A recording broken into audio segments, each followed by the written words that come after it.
네, 2020년 12월 14일 월요일입니다. 올해도 2주밖에 안 남았죠. 네, 올해 2주를 앞두고 있는 월요일 아침입니다.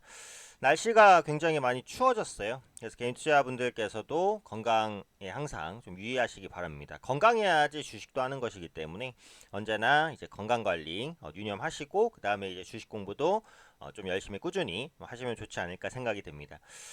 일단 시황 자체적인 부분을 보면 네, 분위기는 뭐 나쁘지 않아요. 그죠? 아직까지는 상승 추세가 이어지고 있습니다. 시장이 고평가에 대한 리스크에도 불구하고 계속해서 올라가고 있죠. 그러니까 이런 것들이 어떻게 보면 그동안 자주 강조했지만 추세가 그만큼 중요하다. 이 부분이라고 또 생각이 돼요. 그러니까 시장이라는 것은 한번 방향을 잡으면 그 방향으로 계속해서 움직이려는 성질이 있다라는 것. 지금은 상승 추세장이고 그 상승 추세가 아직 깨지지는 않았어요. 그래서 앞으로도 이런 상승 추세가 조금 더 이어질 수도 있겠다. 물론 이제 고평가에 대한 부담이 있으니까 흔들릴 수도 있지만 지금까지 나오는 이슈들을 종합해서 봤을 때는 어쨌든 추가 상승을 계속해서 좀 시도할 수 있는 그런 시장이다라는 거예요. 다만 이제 대비는 해야겠죠. 대비는. 언제든지 차익 실현 매물이 나올 수 있으니까 그때는 이제 비중을 줄일 준비 정도는 충분히 하고 있어야 된다라고 생각이 됩니다. 시장의 포커스는 여전히 백신이에요. 지금 나스닥 지수는 기술적으로 보면 고점이 됐었던 라인이 이 구간이잖아요. 그래서 고점 라인을 뚫고 올라갔다가 살짝 밀렸는데 일단 조금 조정을 받았어요. 그래서 아직까지는 이 20일 이평선이 지지되는 라인 위에 있다. 이렇게 이제 보시면 될 것 같아요. 백신에 대한 기대감 꾸준하게 나타나고 있죠. 코로나19 백신 접종이 본격적으로 미국, 유럽 등지에서 시작이 됩니다. 그리고 그 이후 포스트 코로나에 대한 기대감도 함께 반영되고 있다라는 거죠. 영국과 바레인, 캐나다 정부가 화이자 백신 사용을 승인했고 미국 FDA도 화이자 백신의 긴급 사용을 승인을 했습니다. 그리고 17일에 모더나 백신에 대해서도 승인 여부를 결정할 예정입니다. 아직까지는 그 백신 관련된 이슈가 꾸준하게 나오고 있는데 치료제 관련된 이슈는 많이는 없어요. 그래서 상대적으로 국내 증시에서 매매 포커스, 제약바이오주를 맞출 때는 치료제 관련주에 조금 더 포커스가 있을 수 있다라는 말씀을 드렸어요. 그리고 국내에서도 지금 수도권 사회적 거리두기 2.5단계인데 3단계로 몰려야 된다. 이런 이슈들이 나오고 있기 때문에 관련해서 제약바이오주가 변동성이 좀 커지는 그런 모습들이 나타날 수 있다라고 봅니다. 그래서 지난주 있었던 선물옵션 동시만기는 어쨌든 지나갔어요. 그러니까 그러다 보니까 시장의 불확실성이 조금 완화되는 그런 측면이 있고 그 다음에 이제 미국의 FMC라는 이벤트가 좀 있죠. 15일부터 16일 현지 시간 기준이니까 한국 시간으로는 역시 이제 주 후반에 결과가 나올 것으로 보이는데요. 이때 그 FMC에서도 완화적인 정책 기조가 당연히 있겠죠. 여기서 굳이 뭐 무리한 말을 할 필요는 없습니다만.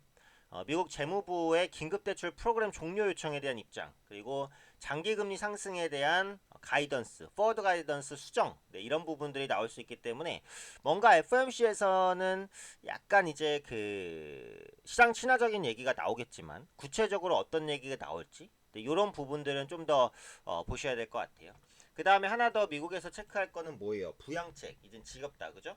부양책이 아직은 좀 삐걱거리는 상황인데 제가 전에 분명히 말씀드렸듯이 네, 부양책은 반드시 타결이 됩니다. 안 될 수는 없어요. 어떠한 식으로든. 네, 시장도 이걸 이미 알고 있어요. 그러다 보니까 삐걱거려도 별로 악재다 이렇게 생각을 안 하는데 결국은 타결 기대감이 높아지면서 타결되지 않는 것이 시장에는 가장 좋다. 타결되면 기대감 소멸로 시장이 차익 실현 매물을 내놓을 수도 있다. 이렇게 말씀드렸으니까 이 부분까지 같이 복합적으로 보시면 될 것 같아요.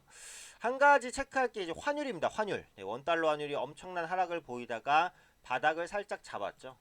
너무 강세였기 때문에 지금부터는 강세로 안 가는 게 나을 수도 있어요. 그렇다고 급등하는 것도 안 좋으니까 지금 1100원 전후로 레인지를 가지고 좀 왔다 갔다 하면 되지 않을까.